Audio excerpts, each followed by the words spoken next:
I didn't know my life was about to be publicly dismantled under fluorescent lights and patriotic banners. I walked into my father-in-law's retirement gala, still legally married, still wearing my ring, still trying to convince myself that dignity could survive neglect.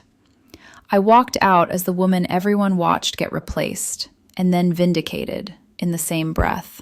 But I'm getting ahead of myself. My name is Danielle Morrison, and I married into what I can only describe as a military dynasty. For 3 years, I tried to earn approval from a man who treated every conversation like a command briefing, and every family gathering like a performance review I was destined to fail. General Marcus Fletcher didn't believe in nuance, or emotional intelligence, or invisible labor. If something couldn't be measured in medals, scars, or physical dominance, it didn't count. And in his eyes, neither did I. That night, his retirement gala was supposed to be the final act of his legacy. Hundreds of officers, brass bands, flags on every surface, applause thick enough to drown out doubt.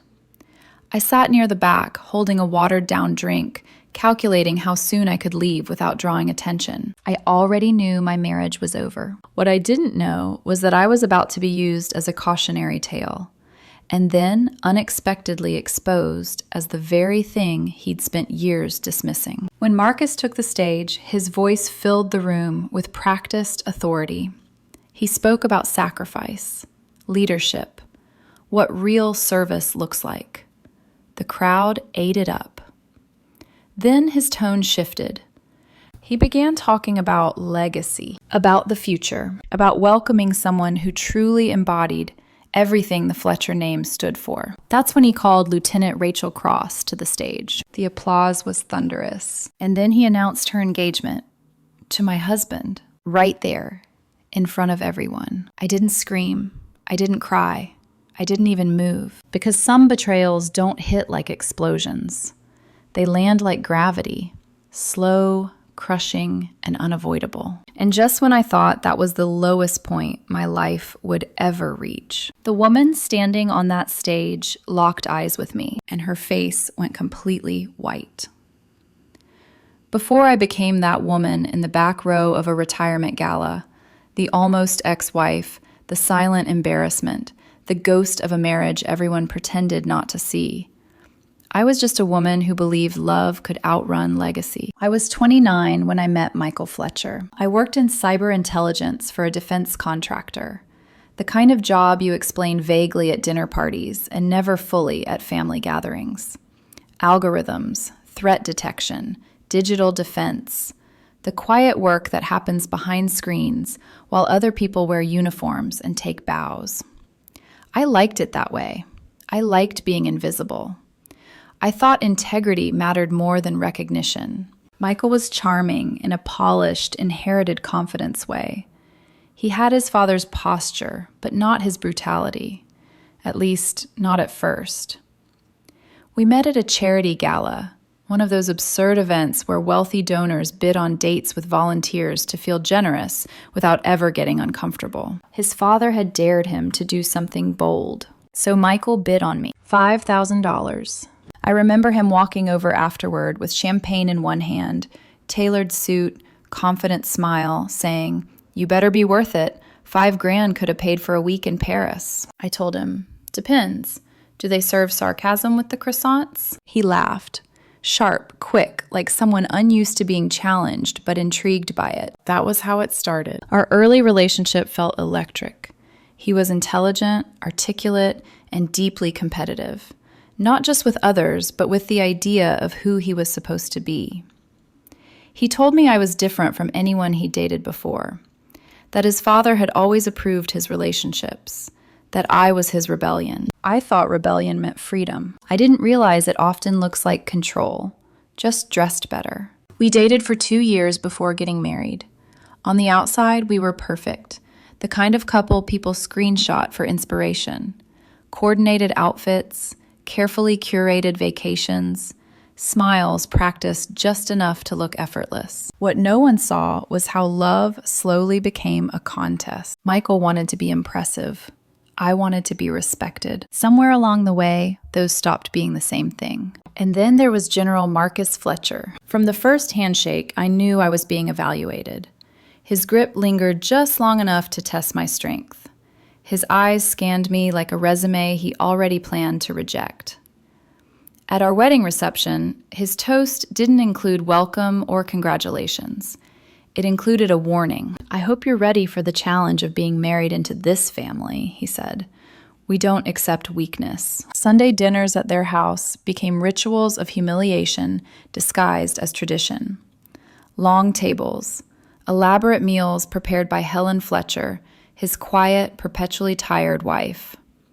Marcus sat at the head like a king, dispensing judgment. He called my work typing, keyboard warrior, air-conditioned heroism.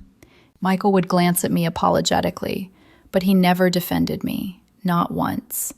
At first, he was proud of my job, bragged about my clearance, told people I did important government work.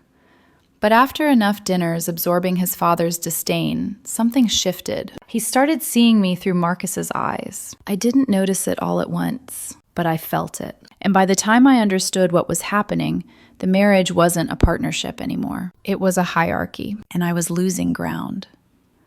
The problems didn't start loudly. They arrived the way mold does. Quiet, creeping, easy to ignore until it's already in the walls. At first, it was small things. Michael correcting me in front of people. Not aggressively, just enough to establish hierarchy. "No, what Danielle means is, she's being dramatic. You know how technical people get." He said it with a smile, always with a smile. The kind that made it dangerous to object without looking oversensitive. At family dinners, Marcus's comments grew sharper, less joking, more declarative. "You ever think about doing something more tangible?" he asked once, carving his steak with surgical precision. "Something that actually looks like service?" I opened my mouth to respond. Michael beat me to it. "She's comfortable where she is," he said quickly. "Not everyone wants advancement." I stared at him. Comfortable wasn't the word I would have chosen. Ambitious, purpose-driven, effective. But he'd already reframed the narrative for everyone at the table. Helen poured more wine and didn't meet my eyes. That was the pattern. Marcus attacked, Michael reframed, I absorbed. The first time I truly felt uneasy was at Michael's law firm holiday party. A senior partner asked what I did for work. Before I could answer, Michael laughed lightly and said, "Oh, she's my tech girl. Keeps the Wi-Fi running." The table laughed. I felt something inside me go very still. In the car afterward, I asked him why he'd said that. "It was a no," I said quietly. "A joke is funny. That was a public demotion." He sighed like I'd exhausted him.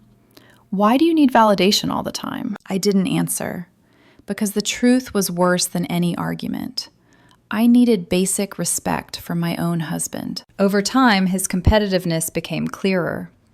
When I was promoted to lead a cyber operations team, a massive step, I brought home champagne, excited, proud. He hugged me, told me he was proud, then immediately pivoted to talking about a case where a judge underestimated him. He never asked a single question about my role, or my team, or what it meant. I drank. When articles started mentioning my work, carefully vague, heavily vetted, he got colder.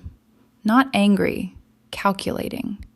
Like my success was an inconvenience he hadn't planned for. "You were really good," he said after I spoke at a cybersecurity conference in DC. "Almost too good. Now people expect brilliance." Even as by year 3, our house felt divided. His side immaculate, minimalist, curated.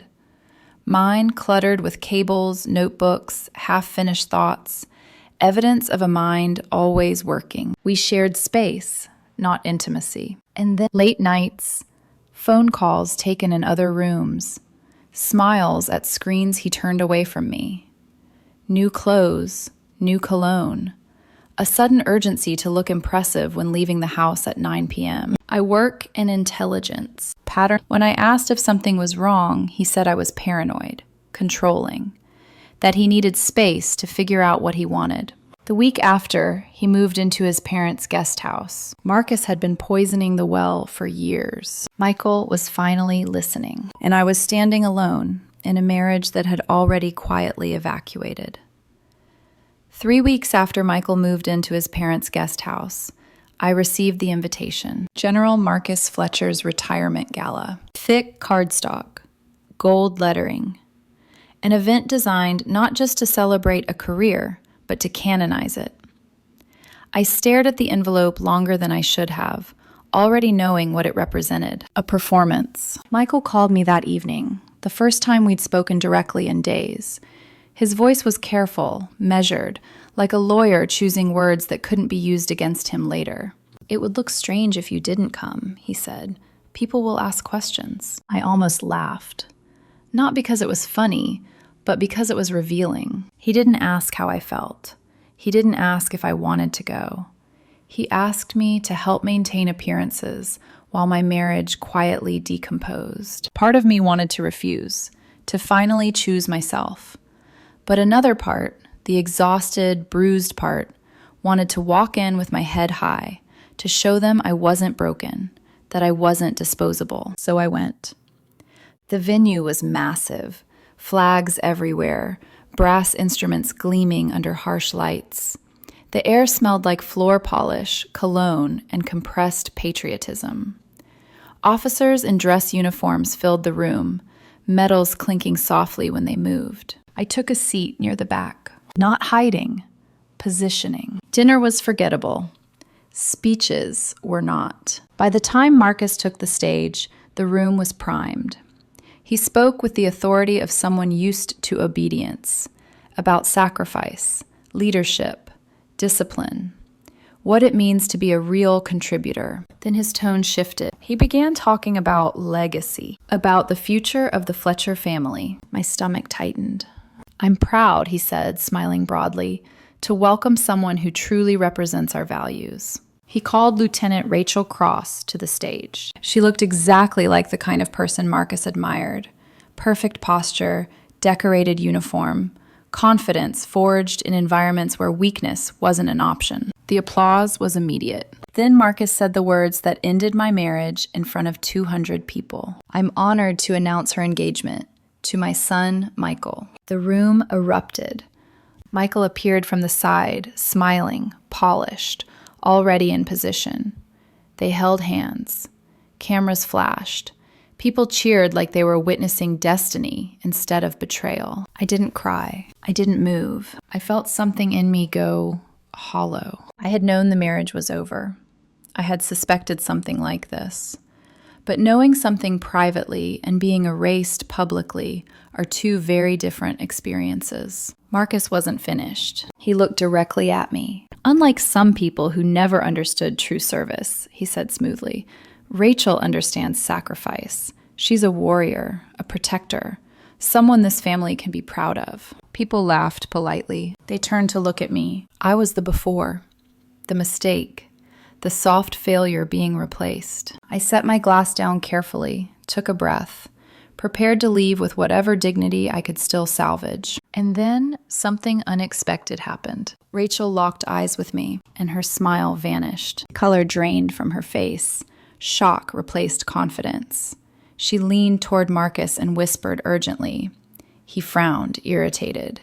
She whispered again, gripping his arm this time. The energy in the room shifted. Rachel took the microphone. Her hand was shaking. "Sir," she said, voice cracking, "before we continue, there's something everyone here needs to know."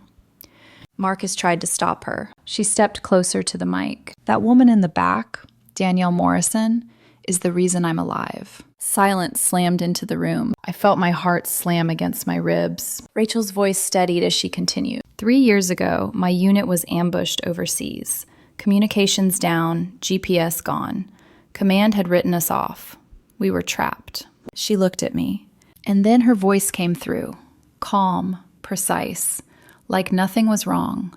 She rerouted our extraction in real time, walked us through terrain we couldn't see. All 7 of us made it out. Whispers exploded.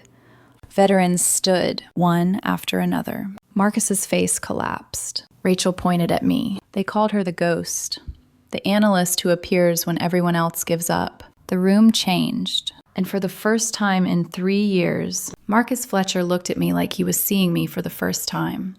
For several seconds, no one spoke, not because they didn't want to, but because the room itself seemed to be recalibrating, as if reality had just been rewritten and everyone was scrambling to catch up. I remained seated. My hands were steady, but my heart wasn't. It hammered against my ribs, loud enough that I was sure the people beside me could hear it. I had spent years mastering emotional containment. Staying calm under pressure was part of my job. But this wasn't a battlefield or a command center. This was personal. Rachel Cross kept speaking, her voice stronger now that the truth was out. We never knew her name, she said. Her work was classified above our clearance, but the story spread. A voice that didn't panic, a mind that didn't freeze. She guided us through 6 hours of darkness and fire. An older officer stood. I heard about that operation, he said. My daughter was in that unit. Another rose. Then another. Recognition rippled through the crowd like a slow-moving wave. I finally stood. Not to bask, not to defend myself. Just because it felt dishonest to remain seated while my past was being spoken aloud. Marcus Fletcher stared at me as if his entire belief system had been pulled out from under him.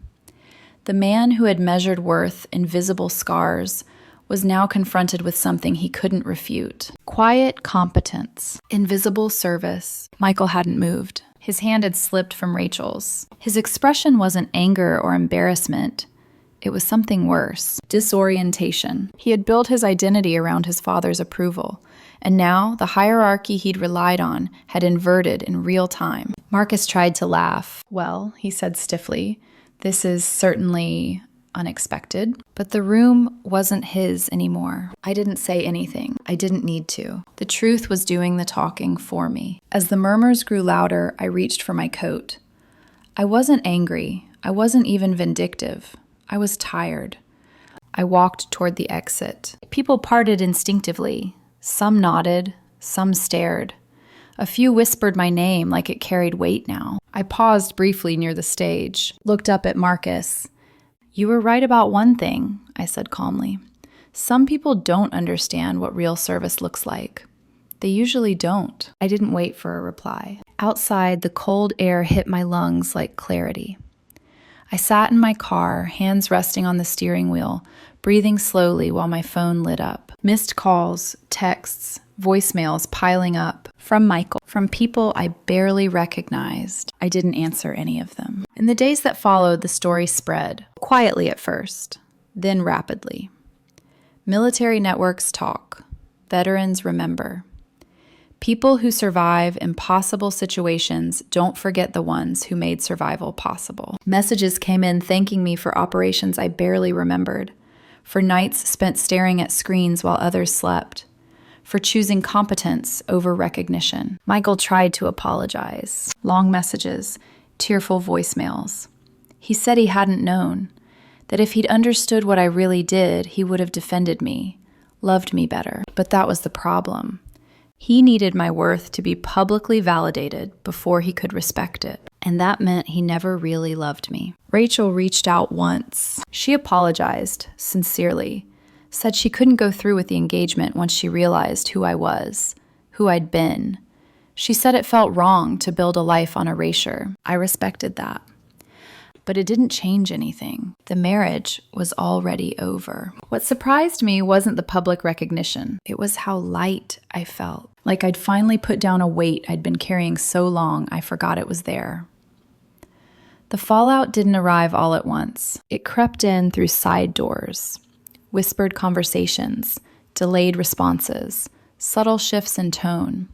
The kind of consequences that don't explode, but erode. By the morning after the gala, my phone was unusable. Messages from former colleagues who had never been allowed to acknowledge knowing me. Veterans thanking me for that night, or that operation, or simply saying, "You mattered more than you know." A call from my director, careful and controlled, reminding me about operational security, while quietly acknowledging that the story had already moved beyond containment. Michael's messages were the hardest to read, not because they were cruel, but because they were desperate. He apologized in paragraphs, in voice notes where his composure fractured halfway through sentences. He said he'd been under pressure, that his father had always been difficult, that he hadn't understood how deep the damage went. He said he never meant to hurt me. I didn't respond, because intention stops mattering when the pattern is clear. His family, however, did not stay quiet. Marcus's inner circle began calling first. Retired officers, board members, men who'd built careers around proximity to his authority. They asked careful questions masked as concern. How much of this is true? Why didn't we know? Why didn't Marcus know? The implication was clear. If Marcus didn't know, then maybe it didn't matter. But the veterans were louder, and they didn't care about hierarchy. Within a week, Marcus stepped down from 3 advisory boards, officially by choice. Unofficially, because questions were being asked he couldn't command away. Helen called me. Her voice was softer than I remembered. Tired. Not fragile. Worn. He hasn't been sleeping, she said. Barely eating. He keeps replaying that night. I almost didn't go. Curiosity pulled me back to that house. The manicured lawn, the tall flagpole, the walls lined with photos of power and control. Inside, the air felt heavy. Marcus was in his study, sitting behind the same desk where he'd spent decades believing he was untouchable. He looked smaller. Not physically, emotionally. You humiliated me, he said without looking up. I told the truth, I replied. There's a difference. He laughed, hollow, bitter. The truth and humiliation feel identical when your entire life has been built on a lie. For the first time, he didn't argue. He admitted that the worst part wasn't being exposed. It was watching the men he'd commanded stand for someone he'd dismissed. They didn't look at you with awe, he said quietly. They looked at me with disappointment. We talked for over an hour, not as enemies, not even as family. Just 2 exhausted people standing in the wreckage of rigid beliefs. When I left, he said one word he'd never said to me before. Proud. I didn't feel victorious. I felt finished. Michael tried one last time. He showed up unannounced at my door weeks later, eyes red, posture uncertain. I didn't know how to fight him, he said. I looked at him calmly. That was the problem, I replied. You never fought for me. That was the end. After the noise faded, after the calls slowed, after the story stopped being new, the silence arrived. That was the hardest part. Not the public exposure, not the humiliation, not even the betrayal. It was the quiet that followed when no one needed anything from me anymore. I had spent so long surviving in reactive mode, bracing, adjusting, swallowing, that when it ended, I didn't know who I was without resistance pressing against me. I moved out of the house I'd shared with Michael, packed my things carefully, methodically, not angrily. Every object felt like a fossil from a life that no longer existed. The mug I used during late-night threat monitoring. The jacket he once said made me look too serious. The empty space on the wall where wedding photos had already been removed. At night, the weight returned. Not sadness exactly. Grief without spectacle. I questioned everything. Not my work. That part of me was solid. But my judgment. How had I ignored the warning signs? How had I mistaken dismissal for normal conflict? How had I normalized being small inside my own marriage? I replayed conversations in my head, moments where I could have spoken louder, pushed harder, demanded more. Then I stopped. Because that line of thinking leads nowhere except self-erasure. The truth was simpler and more painful. I loved someone who needed me, diminished to feel secure. And I had stayed because I believed endurance was the same as commitment. The darkest moment didn't come with drama. It came one evening when I sat alone in my new apartment, laptop open, work paused, and realized no one was waiting for me anymore. No one to impress, no one to manage, no one to shrink for. The freedom felt terrifying. I cried that night. Not because I missed Michael, but because I finally understood how lonely I'd been with him. The turning point didn't arrive with applause. It came quietly, on a Tuesday morning, while I was drinking coffee that had gone cold because I'd been staring out the window too long. For the first time in years, my schedule was empty. No performance, no emotional negotiations, no calculating how to be less so someone else could feel like more. That absence forced a question I'd been avoiding. Who was I when no one was grading me? The answer wasn't immediate, but it was steady. I returned to work with a clarity I hadn't felt in years. My focus sharpened. Decisions came faster.